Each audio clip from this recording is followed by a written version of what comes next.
Со официјалниот почеток на кампањата за претседателските избори вчера, а наскоро и со почетокот на кампањата за парламентарните, се вжешти онака жешката политичка атмосфера на сцената кај нас. Но оваа година избори имаме и на европското. Ке се бираат пратеници за Европскиот парламент. Вечер во Будимпешта ви го носиме вториот дел од ексклузивната репортажа од таму. Што овие избори ќе значат за проширувањето и за едината на европската политичка сцена. Тука во Скопје пак разговараме со Александар Кржаловски. Останете со нас. Во Агенда 35 ке гледате. Над 400 милиони граѓани на ЕУ ке гласаат во јуни за да изберат нови 720 пратеници во Европскиот парламент. Прогнозите се дека овој пат стравот од пораз на радикалната десница е повеќе од реален. Што тоа ќе значи за проширувањето? Дома гласа и Македонија. Гостин ни Александар Кржаловски, со кого зборуваме за влијанието на европската политичка динамика, но и улогата на граѓанскиот сектор. Следете на. Because I do believe that honesty is missing a lot from the enlargement procedure. And the perception which has been going on now says to those who would like to join the European Union at one point of a time, as if the majority of the EU member states were in favor of the enlargement. But the sobering reality is that it is only the minority of the member states who are in favor of the enlargement of the European Union. That's the truth. Овој став на шефот на унгарската дипломатија Петар Сјарто, чија земја е следен претседавач со ЕУ, заедно со прогнозите за новиот распоред на сили во Европскиот парламент, фрла сенка на процесот на проширување и македонските планови за евроинтеграција. Токму шефот на Сјарто, Виктор Орбан, озогласениот и либерален лидер на ЕУ, угледниот политико го става на листата на клучни играчи на европската политичка сцена, чие влијание е суштинско за распоредот на силите на изборите што следуваат, на кои над 400 милиони граѓани ќе гласаат за избор на 720 пратеници во новиот парламент. Имено Политико предвидува дека иако и во минатото имаше страф од закани за пораз на радикалните десничарски политички движења, овој пат тој страф е оправдан. Тие анализираат дека ќе сведочиме на значително вртење кон радикалното десно, што секако ќе се одрази на клучните политики на Унијата, меѓу кои и таа за проширувањето. Резултатите на анкетата пак спроведено од реномираниот Европски совет за надворешни односи, во чија што посета екипата на Агенда 35 беше есента во Париз, покажуваат дека двете главни политички групи во парламентот, Европската народна партија, ЕПП, и Прогресивната алијанса на социјалистите и демократите, најверојатно ќе продолжат и понатаму да губат места, како што беше случај и на последните два изборни циклуси. Ова го одразува долгорочниот пад на поддршката за главните партии и зголемената поддршка за екстремистичките и помалите партии низ Европа, што резултира со зголемена фрагментација на европските партиски системи и на национално и на европско ниво. И покрај ова, експертите очекуваат ЕПП да остане најголемата група во парламентот и затоа да ја задржи најголемата моќ за поставување на агенда, вклучително и за избор на следниот претседател на комисијата. Во Унгарија земјата следен претседавач. Поради ова, ставовите на експертската јавност се малку и пооптимистични. It will be a very interesting election time for sure. When it comes to the European Parliament, many scholars and experts fear that the composition of the European Parliament would be more right-leaning or far right-leaning. But nevertheless, in overall, I do believe that the European Parliament will remain pro-enlargement in its approach. I don't see any signs that would indicate an anti-enlargement or, let's say, enlargement skeptic political force that would emerge out of the European parliamentary elections. But in overall, I think it will be more difficult to make, let's say, visible political commitments. Немет прогнозира дека тоа што може да има влијание не се изборите на нашиот континент, туку тие преку големата бара. If we have a Trump 2.0, the transatlantic ties might be a bit shaken up. Europe and the EU might need to realize that they cannot really rely on the US as much as they did over the last 4 years during Biden's administration, which actually might be a good thing, because in a scenario like this, Europe can build its capacities more. Europe can strengthen itself like it did during the Trump administration. When it comes to, let's say, the Western Balkans and EU enlargement, what is efficient or proved to be efficient when the EU and when the US were on the same platform or are on the same platform when it comes to the importance of resolving issues in Bosnia and Herzegovina and between Kosovo and Serbia. Because during the first Trump presidency, we have seen that the Washington and Brussels were not on the same page. They had different approaches to the region. So I have this fear that if Trump gets elected once again, then this understanding on the importance of the Western Balkans and how approach the problems of the Western Balkans might cause some troubles in Brussels and DC. Иштван Сентивани, кој и самиот беше европратеник, а сега истакнат опозиционер, смета дека вртењето кон радикалното десно нема да биде до толку значително. I think the right wing can be stronger than it is now, but not much stronger. According to the all polls and forecasts, say that they will get more parliamentarians, more seats, but not more than 25% of the parliament. That means that the overwhelming majority belong to the mainstream parties, not the far-right parties. And the far-right parties are also different. I couldn't put it all into the same category. For instance, if you look at the Giorgia Meloni party, Giorgia Meloni party is in many ways in the mainstream now. It's not really a far-right party. In domestic policy, yes, and in migration issue, yes, but in many European issues, they are pro-European, they are pro-Ukraine, very clear pro-Ukraine, and they are behaving like a mainstream party. За волја на вистината дека Унгарија се труди изборите да немаат многу влијание врз проширувањето, го искаже и самиот Сјарто, со порака до македонските граѓани дека и покрај сите предизвици и од внатрешната политичка динамика во Унијата и од геополитичките превирања, Унгарија ќе даде се од себе, заедно со земјите пријатели на проширувањето, пред се со официјална Виена, за процесот да биде конечно одблокиран, а земјите од регионот да престанат да бидат третирани како задниот двор на Европа. Господин Кржаловски, стартуваат предизборни кампањи кои според прогнозите се очекува да бидат и доста црни и доста валкани. Од аспект на политичкиот наратив, каква политичка кампања очекувате вие? Па, за жал, веројатно сте во право, иако сме веќе 30 на години, демократијата е сепак млада и се уште ги нема прележано сите такви болести. Се надава само дека нема да биде насилна, бидејќи барем последните 1-2 циклуси немаше инцидентни со смртни последици какви што имавме порано, па се надевам дека нема да има ни овој пат и ќе се спречат сите можности за сите аномалии што ги имавме претходно од полнење на кутии и слично. Дали ова со отпечатоци од прсти ќе помогне во тоа, се надевам да, иако пак веројатно партиите се уште ќе пробуваат да добијат некој глас повеќе, ако може и нерегуларно. А за самата кампања, да, дека иако вчера беше интервјуто, дуелот со потенцијалните следни премиери, односно председателите на двете најголеми партии, од кои веројатно едниот ќе биде следен премиер, и релативно во ред беше, да речеме, немаше драми како порано и оцрнување во таа смисла, но допрва почнаа кампањата денес и за жал пак ќе речем, не верувам дека ќе биде позитивна како што најавуваат, туку генерално ќе се оди на напаѓање и оцрнување на противникот.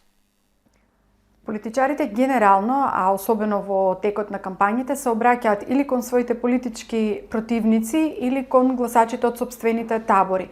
Се чини дека во овие предизборни процеси, кога треба да се зборува практично за граѓанинот, односно гласачот и нивните очекувања, тој најмногу изостанува од политичкиот наратив.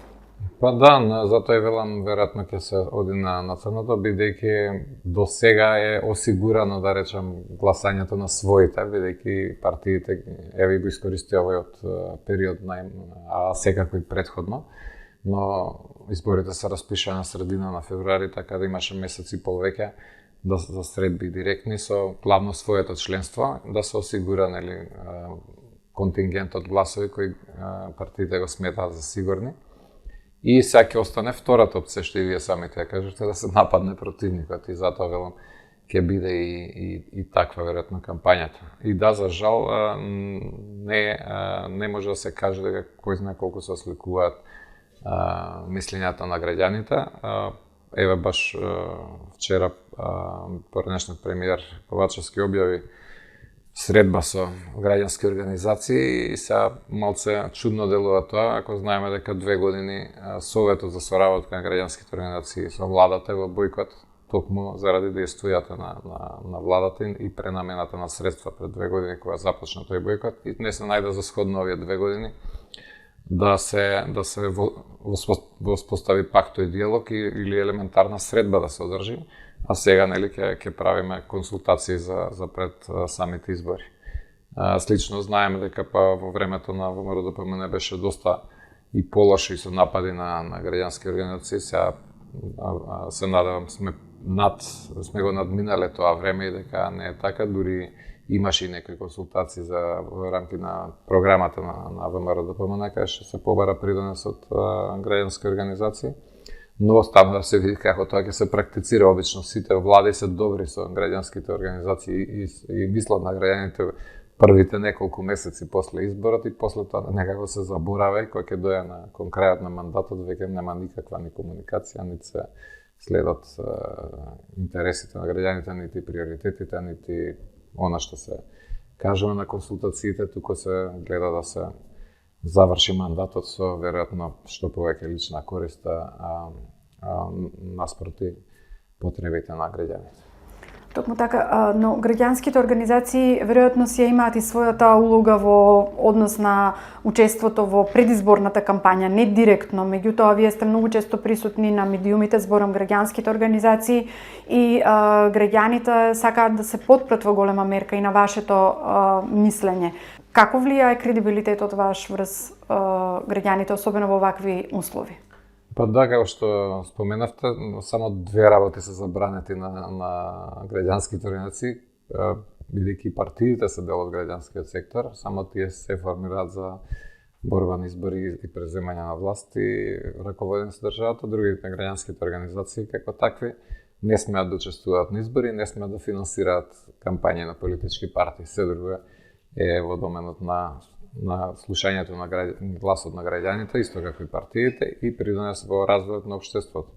Тоа што ние го правиме, ние имаме и другите граѓански организации, се анализи, средби со граѓани, учество во консултации во тие процеси, да за специфични работи видиме како да се подобрат работите, дали е тоа корупција, дали е животна средина, дали се родови прашања или слично. И секоја организација во доменот на својата работа се обидува да тоа го преточи во некакви политики, односно придонес во политики. Ова е добар период во кампањата, каде што тие анализи се споделуваат со партиите, со надежда дека ќе се најдат во програмите на партиите и нешто ќе се направи за да се решат некои од тие работи. Но и во целиот период на она што е проблем, што тоа потоа не продолжува со ист интензитет и исто ниво на комуникација и после изборите, односно ќе се формира владата, туку партиите се тераат спона како што си тие замислиле, а се намалува, да речем, и влијанието на граѓанските организации. Нашата работа и борба е исто како и за партиите, цело време да бидеме во контакт со граѓаните, да ги пренесуваме тие потреби, стравови, приоритети и да бараме решенија за нив и да ги предлагаме на партиите и на владата која ќе се формира, и таа да ги спроведува, потоа да ги преточува во решение. Колку програмите, предпоставувам ги гледавте програмите со кои што излегуваат сега, особено големите партии и коалиции на избори, ги отсликуваат реалните потреби на општеството. Се соочуваме со бројни предизвици кои што ќе бараат системски решенија, но она што го слушаме повеќе се гаснење на пожари решенија. Програмите се уште не се објавени, веројатно денес ќе бидат она што нели се најавија и се промовира, но самите текстови не беа достапни барем до вчера колку што проверувавме. Едно од работите што и ние и некои многу други организации правиме да ги провериме, да видиме прво точно тоа што сме зборували или што сме предлагале низ годините, дали е нашло место во програмите, дали е соодветно пренесено тоа и дали е решението во склад со тоа што ние сме предлагале. И ова што исто напоменавте, дали ги отсликува проблемите. Например, 3 години поред корупцијата е најголем проблем во државата, а дури и вчера на делот не многу се зборуваше за тоа. Судскиот систем и довербата во институциите генерално е проблем, но тука сме малце во заврзан круг, бидејќи и партиите и државните институции и судството се на ниво на 20% доверба, што е многу ниска, ама нема друга чара. И самите партии не дозволуваат промена на изборниот систем да се плурализмот да се овозможи, да има повеќе партии, поголем избор, дури успеа да изгласаат, иако нели 4 години велат нема да се менува во последните 6 месеци изборниот закон, пак се направи исто тоа и секогаш е така, но никогаш не се менува она што го предлага да речеме многу граѓански организации па и ОПСЕ за да се премине во една изборна единица, за да може по-разнолико да е собранието и за тоа да бидат повеќе интереси на граѓаните представени. ВМРО го стави се тоа во програма, но дали ќе спроведе, да ќе видиме ако ја добијат можноста да формираат влада и да го спроведат тоа. Кои според вас треба да бидат приоритетите на едната влада, независно кој ќе ја формира истата, ако се земе предвид историското минато што ни кажува дека промената на партиите на власт не водат до големи и сериозни промени во општеството? Еден од проблемите по мене беше тоа што последно декада и пол се направи преголема поларизација во општеството и разбирањето на изборите како победникот носи се.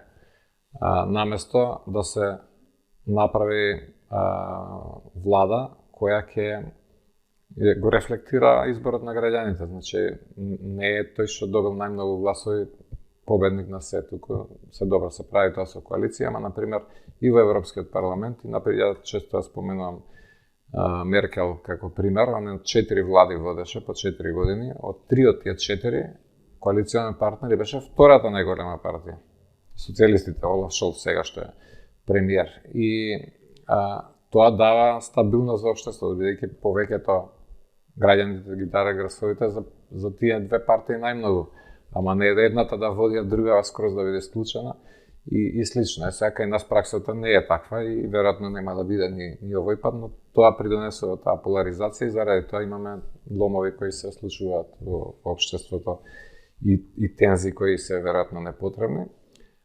Баш као тоа, она што веќе го реков, корупцијата и неказнивост, особено криминалот и неказнивоста на криминалот е до такви размери доведено да природно голем дел од луѓето си одат од тука и не знам што ќе остане ако се продолжи вака. Значи мора да се стави крај на тоа и да радикално се реши проблемот со корупцијата, со казнување на се што се случило и во подолг период ако треба, а не со она што се случи со кривичниот законник, да се застарат случаите и да се заборави на тие и дури како го реков и во најава за овие што досега биле на власт, ако не бидат веќе, дека ќе бидат како на некој начин амнестирани, односно со кратки рокови на трајање, тоа додека бидат со вакво судство случаите процесирани, сите ќе заборават на што се правило и нема да излеземе од тој круг.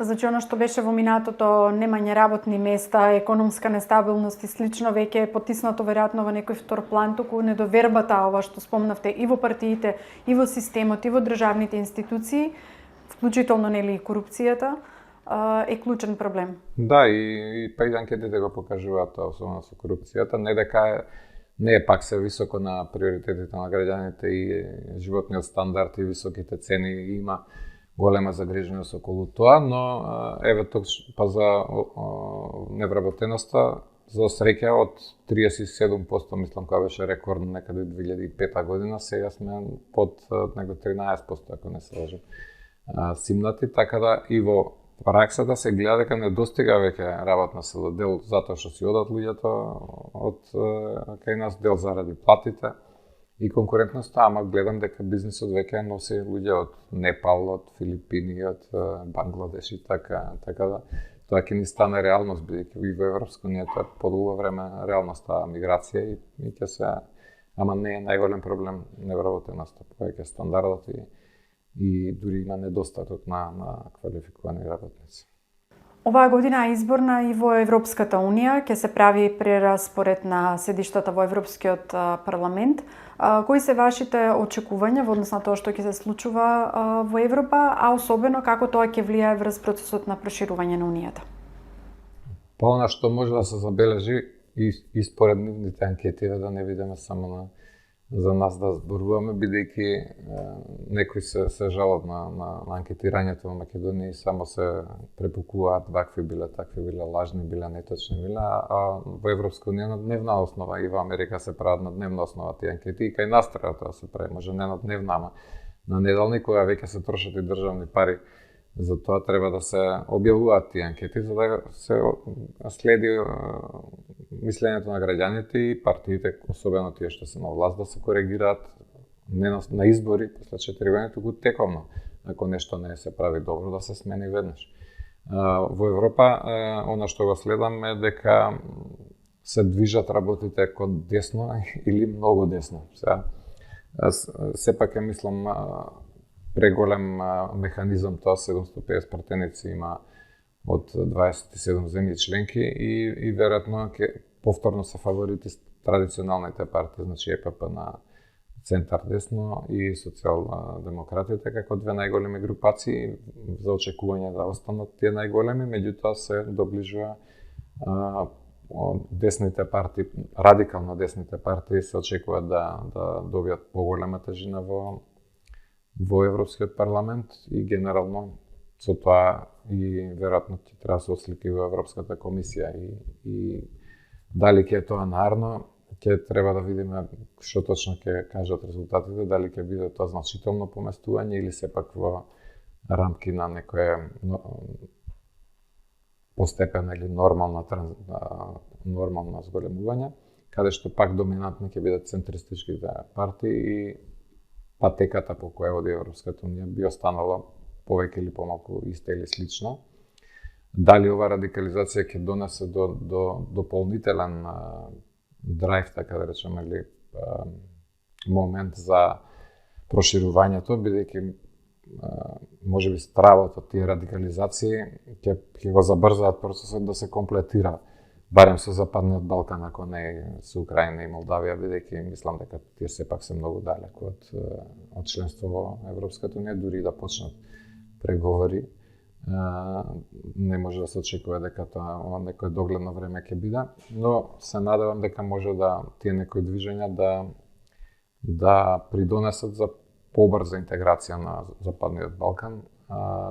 Од друга страна, ако резултатот биде по значително во страна на радикалната десница, веројатно може да настане и подолга пауза или целосен застој на процесот на проширување, като тоа ќе биде за подолго време.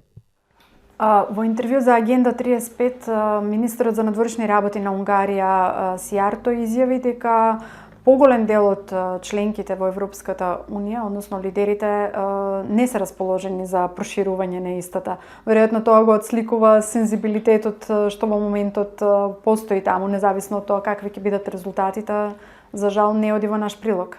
Па да, секој си води сметка, бидејќи на крај треба да биде гласен во својата држава и на национални избори и на овие европски, и генерално порадикалната десница не е за проширување. И од таму и стравот и на центристите да зборуваат отворено во дух на проширување, бидејќи ќе загубат своите позиции и рейтинзи во своите држави. И во таа смисла таа е реалноста, за наша жал. Премногу време помина и не се искористија сите овие години па би рекол целиот Балкан да влезе во Европската унија и дури она што се правеше со едно вето испадна дека не е едно, туку испадна во нашиот случај 3 вета. Не се знае дали ќе биде последно, бидејќи други земји најавуваат за сосема други работи, како Холандија за корупција и слично и владење на правото, односно невладење на правото. Така да може ние зборуваме колку сакаме за Европска унија, колку сакаме таму, меѓутоа ако не ги постигнеме тука, ако не ги средиме работите сами, нема зашто да Европската унија да не сака таму да не прими. Но дури да се постигне, тоа е прашање, зависно од исходот на европските избори, како тоа ќе се одвива понатаму. По мене, бидејќи 30 години јас со ова се занимавам и често сум и во Брисел и во некои од земјите членки, некако ми личи дека на крај, како што се направи со Украина за почеток, односно давање на кандидатски статус, ми личи дека со политичка одлука ќе треба целиот Западен Балкан да се прими во членство, паралелно да се работи на пеглање на некои работи, ама генерално ако одиме вака по сите правила и со сите блокади по патот, веројатно нема го стигнеме возот, бидејќи возот на Европската унија се оддалечува. Расте разликата меѓу земјите членки и Западниот Балкан. Па една Бугарија која е во последната бран примена со Романија и потоа Хрватска, добива непропорционално многу повеќе средства отколку целиот Западен Балкан заедно, за да ги стигне членките. А ако е така, значи таа се оддалечува од нас, не само Македонија, туку од сите земји од регионот и ако продолжиме вака, дури и со овој пакет што се најави, кој е многу помал од бугарскиот, нема да ги стигнеме тие стандарди и тие постигнувања, така да веројатно треба све да се влезе во еден пакет политички, дали за 3-5 години, колку веќе ќе се договорат и да паралелно се работи на стигнувањето на стандардите. Ако веќе е така, како што кажувате, тогаш зашто никој дома не зборува за ваквата европска реалност, која што не ни оди во прилика и зашто не се отвора прашањето каква национална стратегија треба да има државата генерално за незиниот подобар развој, вклучително и пристапувањето кон Унијата? Па бидејќи за политичарите веројатно би било тоа само убиствен потек да се барат. Мислам, никој не бара и ја не пропагирам тука алтернативи. Туку е консензус на општеството дека е членството во Европската Унија и сите партии, или скоро сите, да речеме, иако ја дури мислам дека баш сите, се за членство во Европската Унија. Се е прашање со очување со реалноста и проценка на овие, ама генерално бидејќи сите пропагираат тоа, нема зошто да нели внесуваат дополнителни резерви или страф или така нема да се добијат изборите. После ќе се мисли нели кој ќе се состави влада, што ќе се прави со европскиот пат, но генерално сите се тоа има примарната нишка водилка. Од друга страна, тоа исто помага да се спуштат приоритетите на другите прашања за кои треба и поголем напор, и владење на право, и реформа на администрација и судство, и борба против корупција. Тоа се тешки работи што мора да ги направиме, ама полесно да се зборува за Европа, па ако не биде, некој друг ќе не биде крив како и секогаш. За крај на овој интервју, граѓанските организации каков притисок, каква форма на притисок ќе вршат врз следната влада, без разлика кој ќе ја формира истата, во поглед на што побрзо, поагилно и попрофесионално спроведување на суштинските реформи, чија отсуство денеска не влече надолу? Низ годините многу граѓански организации многу направија за некои од овие реформи кои веќе се направени, особено во смисла на ускладување со европските стандарди, практики и вредности. И тоа е една од улогите на граѓанските организации. Треба веројатно и ние да не критикуваме ние партиите, туку самите граѓански организации повеќе да се блиски до граѓаните и да ги представуваат или да има репрезентативност на тоа што го зборуваат, да доаѓа од реалните потреби и некако и ние како да го имаме загубено тој таа врска со граѓаните се повеќе се професионализираат, што е во ред, но не треба да се изгуби врската со граѓаните и учеството нивно во креирањето на политиките на самите граѓански организации, а преку тоа и на државата. Генерално сите се залагаме за развој и државата, односно владата, партиите кои учествуваат, па и опозицијата, и приватниот сектор, и граѓанските организации. Сите сме на истиот брод и сите сакаме подобро да. Прашањето е само како таа комуникација да се олесни, да се слушаме едни со други, да се намали таа тензија и поларизација за добивање на избори. Ке поминат изборите и потоа да се согледа колку може и да се подобри оно што го реков, соработката меѓу владеачката партија и опозицијата, да не биде тоа како до сега со пресконференции нешто се залагам да престанат медиумите да ги објавуваат, бидејќи безсмислени стануваат, туку да има нормална соработка, а после тоа и со приватниот сектор, бидејќи тие најреално ги гледаат движењето во економијата, од таму се почнува, и ние како граѓански организации за сите други социјални, па и политички прашања, сето тоа се политики, така да, ама за специфични области, пак ќе речем, дали животна средина, дали родови прашања, или каде што треба сите граѓани да ги вклучиме. Ви благодарам многу.